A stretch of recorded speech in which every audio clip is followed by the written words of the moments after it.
Hello students, hope you have revised the topics that we have covered in the previous videos of this chapter, gravitation. If you are thorough with the topics, you will find this videos to be very simple. So let us continue with this chapter, gravitation. So today first we are going to see the differences between small g and capital G.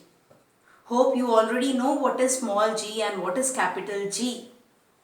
So let us first take the first point as small g. We know that it represents acceleration due to gravity. And I hope you know the definition. It is acceleration produced in a freely falling body that is produced due to gravity alone. Okay, so we can just write what it represents. It represents acceleration due to gravity. On the other side, you should write that what will be the corresponding difference here? That capital G represents a constant of proportionality called as universal gravitational constant. So first point is the differences between G and small g and capital G related to their representation. Okay. Now next, we know that this is small g is acceleration. So we know that it is a vector quantity. Capital G is a constant of proportionality, so it is a scalar quantity. As acceleration has direction, so this is a vector quantity which has both magnitude and direction, and capital G, since it has only magnitude, so it is a scalar quantity. Next point, we have done this in the previous video, that small g, we have derived an expression for small g. Small g is equal to capital G capital M upon R square. We have studied the factors on which small g depends, and from that we know that value of g is not constant. It varies from place to place. So value of small g varies from place to place. Whereas we have also studied that value of capital G is constant everywhere. We know that it is constant for all the bodies in the universe, irrespective of their shape, size and the intervening medium. And hence it is also called as universal gravity. That's why it is called as, this is the reason why it is called as universal gravitational constant. So here we will just mention that value of small g varies from place to place and value of capital G is constant everywhere. Now, whenever the differences are asked, you should prefer to write first these three differences. Okay, because generally the differences question comes for 3 marks only, not more than 3 marks. So if it comes for 3 marks, you should prefer writing these 3 points, as these are the very important differences between small g and capital G. I have added here few more points. Now, next point is related to their SI units. We know that this is acceleration and so its SI unit is meter per second square. On the other hand, the SI unit of capital G is Newton meter square per kg square. Okay. Now, the last point that I have mentioned here is, see, F is equal to mg. This is how do we get this? From Newton's second law of motion, according to which F is ma.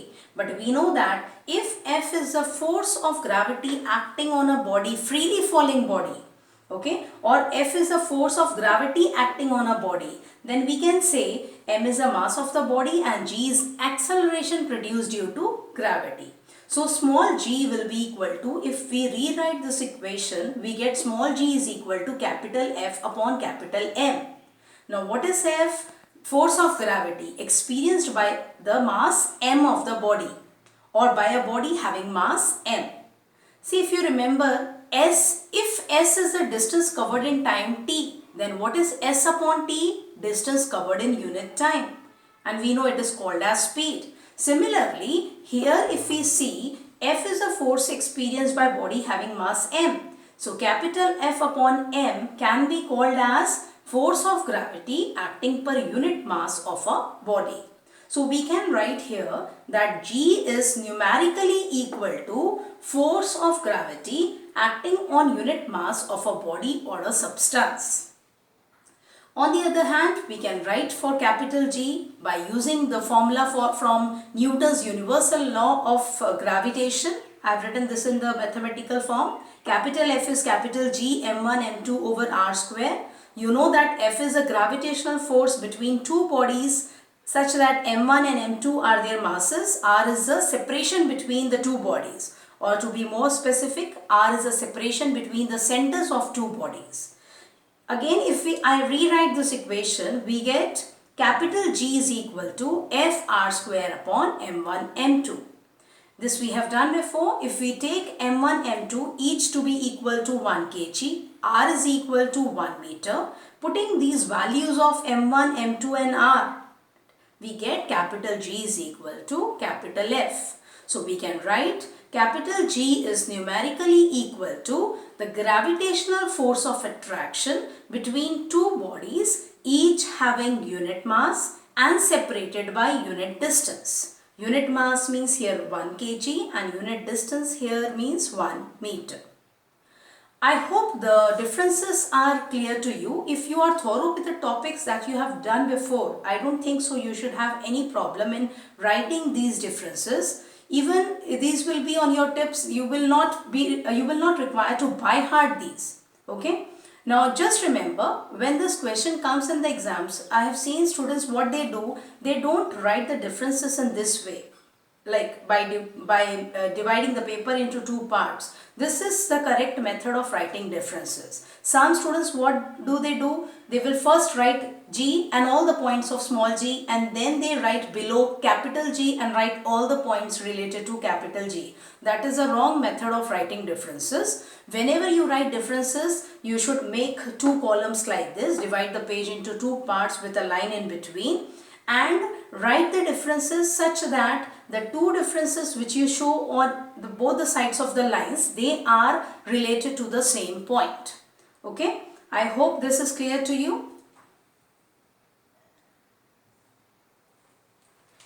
Now let us see the differences between mass and weight of a body.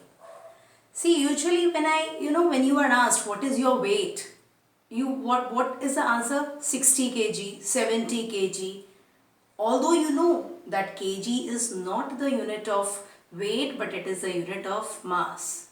So after seeing the differences, hope you will give your answer in a proper way. You should be able to give your answer in proper way at least. Now let us see the differences here. Mass of body is what is mass? First point I have written definition. Mass of a body, we know it is the amount of matter contained in the body or contained in it.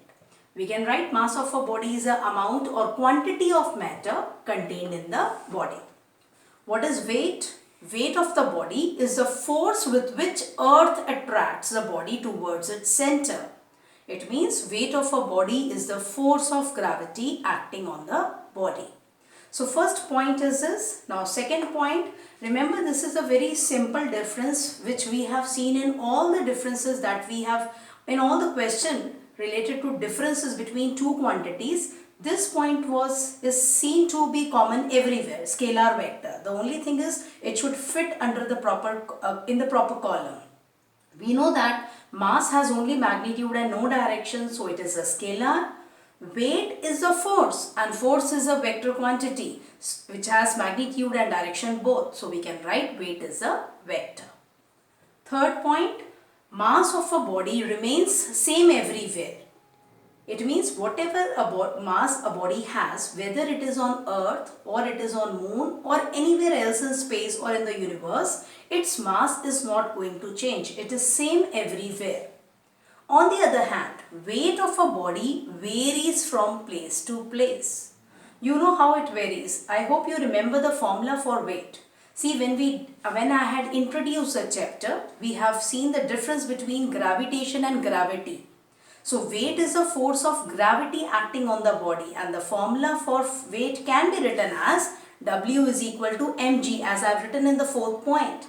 So we have already started this, that although m is a mass of the body, m is constant, but what is small g? Acceleration due to gravity at that place. We know that g is not constant, small g varies from place to place. And we have seen its variation with depth of earth or height above the surface of earth and even on the surface of earth. due to its odd shape that is flattened at the poles and bulging near the equator. So as small g is not constant, so W will not be constant. So weight of a body is not constant at all the places. It varies from place to place. Reason is small g varies from place to place and W is equal to mg, where capital W stands for weight of a body. For mass, we can use a letter small m or capital M. Now next point is mass of a body can never be zero. See, if any body is existing, it can be very light as cotton or as air, or it can be very heavy like the mountain or a iron block. So in both the cases, in any case, if a body exists, it is made up of some matter. So it is made up of some matter means it has mass. So mass of a body can never be zero. It is always positive, we know. But on the other hand, weight of a body can be zero. We have seen that it varies from place to place, but one also point is there that it is zero at the center of earth. As we know, W is mg. And what is the value of g at the center of earth? You already know that. It is 0 at the center of earth. So we can say at the center of earth, weight of a body is 0. Or even if you consider the force of gravity or weight of a body due to earth, then if you go far away from earth, so R will increase. In that case also you can consider from very, very large distance from the center of earth, weight of a body can be assumed to be 0.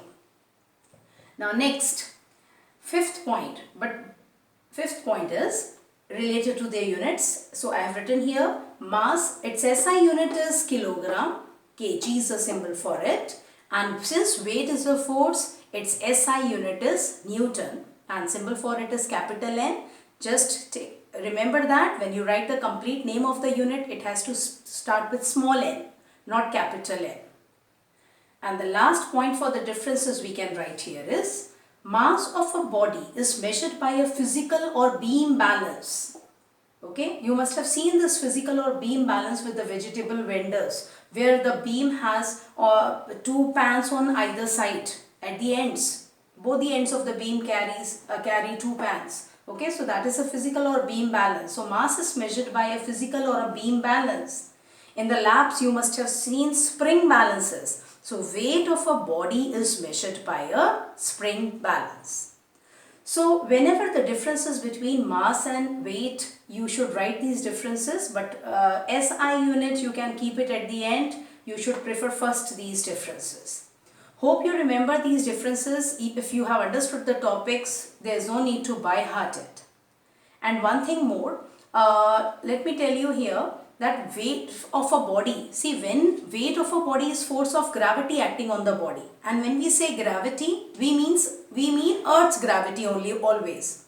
But remember, when we say a person is lying closer to moon or any object is lying closer to moon, then in that case moon's force of gravity is effective or dominant. So there we can talk about weight of a body on moon, which means force of moon's gravity acting on the body. But usually when we don't mention, we just mention gravity, it means gravity due to earth. Okay, it can be a gravity of moon or gravity of sun, gravity of any star or any other planet.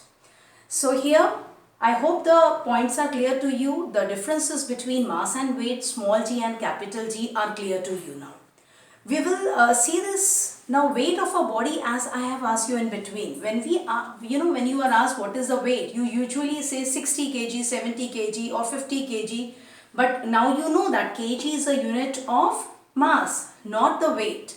So instead of kg, suppose if we take the formula W is mg, if your mass is 50 kg, we can take the approximate value of g as 10. So if your mass is 50 into 10, you should answer my mass is 500 Newton. Okay, not 500 kg. But when we say kg, we'll talk about the different units of weight in our next video. That will be clear to you. Just remember, kg is a unit of mass and Newton is a unit of weight, SI units. So thank you students. We'll continue in our next video.